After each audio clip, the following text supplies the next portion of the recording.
Hello dear students, welcome back to my channel physics SPC ray optics and optical instruments का एक question. n1 cap is a unit vector along incident ray, n2 cap along the normal and n3 is the unit vector along the reflected ray. Then which of the following must be true. चार choice रखे हैं, तो पहले diagram बनाते फिर check करते हैं, एक एक करके चेक करना पड़ेगा। एक हमारा ये प्लेन मिरर बना लिया मैंने, इस पर एक इंसिडेंट रे बना लीजिए। ये इंसिडेंट रे है और इस दर्शन में जो यूनिट वेक्टर है वो n1 कैप है। ने यहाँ पे एक नॉर्मल ड्रॉ कर लीजिए और इस दृश्य में जो यूनिट वेक्टर है वो n2 कैप है। ये नॉर्मल हो गया और ये एंगल अगर इंसिडेंस एंगल थीटा है तो ये रिफ्लेक्टेड एंगल भी, ये रिफ्लेक्टेड रे हो गई और ये एंगल भी थीटा होगा और इस दर्शन में यूनिट वेक्टर n3 कैप है। ये तो बात पक्की है कि इन तीनों का जो मैग्नीट्यूड है n1, n2, n3 कि इनका जो मैग्नीट्यूड है ये तो 1 होगा। ठीक, अब हमसे चेक करना पड़ेगा n1 और n2 का डॉट प्रोडक्ट 0 है, ऐसा कह रहा है। तो देखो n1 कैप को अगर हम एक्सटेंड करें आगे ऐसे, तो n1 कैप और n2 कैप के बिटवीन जो एंगल है n1 cap dot n2 cap, अगर ये निकालना चाहें तो इसमें डॉट प्रोडक्ट का फॉर्मूला लगाएं। A vector dot B vector equal to पहले वेक्टर का मैग्नीट्यूड, दूसरे वाले वेक्टर का मैग्नीट्यूड और कॉस थीटा। थीटा इन दोनों वेक्टर के बिटवीन एंगल होता है। टेल टेल ले सकते हो या फिर हेड हेड ले सकते हो, लेकिन टेल हेड नहीं ले सकते। ये एंगल इस समय टेल हेड है बेटा। एन कैप का तो हेड है और n2 कैप का टेल है, इसीलिए इसको एक्सटेंड कर लिया मैंने ऐसे और कैप इसका डायरेक्शन यहाँ ले आए और टेल यहाँ ले आए। तो मैग्नीट्यूड लिखें n1 कैप का मैग्नीट्यूड और n2 कैप का मैग्नीट्यूड और कॉस थीटा। थीटा लिखें तो ये पूरा आपका 180 डिग्री होता है और हमें चाहिए ये वाला एंगल बेटा, n2 कैप और n कैप के बिटवीन एंगल। तो 180 में से हमें थीटा घटाना पड़ेगा, तो ये वाला एंगल आ जाएगा 180 माइनस थीटा। ठीक, तो ये इसकी वैल्यू तो 1 हो गई, इसकी वैल्यू भी 1 हो गई और ये आ गया कॉस 180 माइनस के थीटा। और ये आपका सेकंड क्वाड्रेंट में है। सेकंड क्वाड्रेंट में जो कॉस होता है वो नेगेटिव होता है और कॉस ही रहता है, कॉस थीटा, तो माइनस के कॉस थीटा।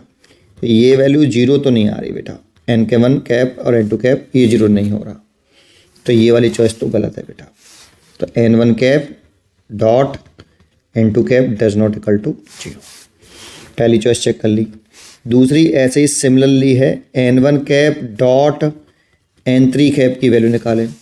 तो n1 कैप और n3 कैप, इसके लिए देखें तो n1 कैप का मैग्नीट्यूड, n3 कैप का मैग्नीट्यूड और कॉस, इन दोनों के बीच में एंगल देखें तो अब हमें एंगल ये वाला चाहिए बेटा। सोचो ये 2 थीटा है और ये पूरा यहाँ से यहाँ तक ये 180 होगा, तो 180 में से 2 थीटा घटा दें तो ये 180 माइनस के 2 थीटा आ जाएगा। इसकी वैल्यू 1, इसकी भी वैल्यू 1 और ये है आपका सेकंड क्वाड्रेंट में। सेकंड क्वाड्रेंट में साइन और कॉसेक 0 पॉजिटिव होते हैं और कॉस नेगेटिव होता है, इसीलिए माइनस आ जाएगा आगे। तो यहाँ माइनस लगा लेता हूँ और कॉस ही रहेगा और 2 थीटा होगा, तो माइनस के कॉस 2 थीटा। ये वाली वैल्यू भी n1 cap dot n3 cap does not equal to 0, इसीलिए ये चॉइस भी सही नहीं है। अब n1 cap cross n2 cap कर रहा है, फिर उनका n3 के साथ डॉट प्रोडक्ट कर रहा है, तो तीसरा कर रहा है n cap cross n2 cap. ये फिर इसका n3 के साथ डॉट प्रोडक्ट किया जा रहा है, तो पहले इसकी वैल्यू निकालें। तो n1 कैप का मैग्नीट्यूड, क्रॉस प्रोडक्ट है ध्यान रखना, n2 कैप का मैग्नीट्यूड और साइन, इनके बीच में एंगल, इनके बीच में आपका एंगल लेना है।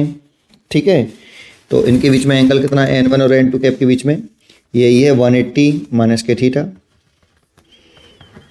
और साथ में एक यूनिट वेक्टर आता है, साथ में एक यूनिट वेक्टर आता है जिसकी डायरेक्शन होगी वो n1 cap cross n2 cap की जो डायरेक्शन होगी वही लेंगे, तो इसका क्रॉस प्रोडक्ट की डायरेक्शन लेनी पड़ेगी, तब एक यूनिट वेक्टर आएगा। तो जरा देखते हैं n1 cap cross n2 cap, इसकी डायरेक्शन निकालते हैं बेटा। तो राइट हैंड से निकालते हैं। तो N1 कैप की डायरेक्शन में राइट हैंड फिंगर, और फिर अपनी राइट हैंड की फिंगर को N1 से N2 की तरफ स्मॉल एंगल से घुमाइए। तो N1 कैप से N2 की तरफ स्मॉल एंगल तो यही हुआ, ऐसे घुमानी पड़ेगी। तो ऐसे घुमा लो, ऐसे। तो ये direction I N1 cap cross N2 cap की, इस प्लेन के परपेंडिकुलर, दैट मीन्स ऐसे। और इसको अगर मैं थोड़ी देर के लिए मान लूँ कि ये एक्स एक्सेस है और ये वाई एक्सेस है, तो ये ऊपर की तरफ जो आएगा वो जेड एक्सेस होगा, और जेड एक्सेस की डायरेक्शन में जो यूनिट वेक्टर आएगा वो के कैप आएगा बेटा। तो मैं यहाँ पे एक यूनिट वेक्टर कंसिडर कर लेता हूँ के कैप, क्योंकि इसकी जो डायरेक्शन आ रही है क्रॉस प्रोडक्ट की वो अलोंग पॉजिटिव जेड एक्सेस आ रही है, और पॉजिटिव जेड एक्सेस में आ रही है, तो इसकी यूनिट वेक्टर के कैप आएगा। ठीक, ये लिख लिया, के कैप लिख लिया। अब हमसे पूछा है इन दोनों के बीच में, तो ये तो N1 cap cross N2 cap is perpendicular to N3 cap. Why? क्योंकि बेटा N3 कैप इस प्लेन में लाई कर रहा है ऐसे, और ये जो यूनिट वेक्टर आ रहा है N1 cap cross N2 vector, इसकी जब डायरेक्शन आ रही है वो ऊपर आ रही है ऐसे। तो इस N1 कैप और N2 वेक्टर कैप की क्रॉस प्रोडक्ट परपेंडिकुलर है, डायरेक्शन इसकी डायरेक्शन इसके परपेंडिकुलर है ना, और डायरेक्शन परपेंडिकुलर है तो उनका डॉट प्रोडक्ट जीरो आएगा, सीधी सी बात है। तो इसीलिए that is N1 cap cross N2 cap dot product of N3 cap लिखें तो इसका मैग्नीट्यूड लिखेंगे N1 cap cross N2 vector का कैप का मैग्नीट्यूड, और N3 कैप का मैग्नीट्यूड लिखेंगे, और कॉस इन दोनों के बीच में कितना एंगल है 90 डिग्री, तो 90 डिग्री लिखेंगे तो ये जीरो आ जाएगा। इसीलिए ये चॉइस सही है।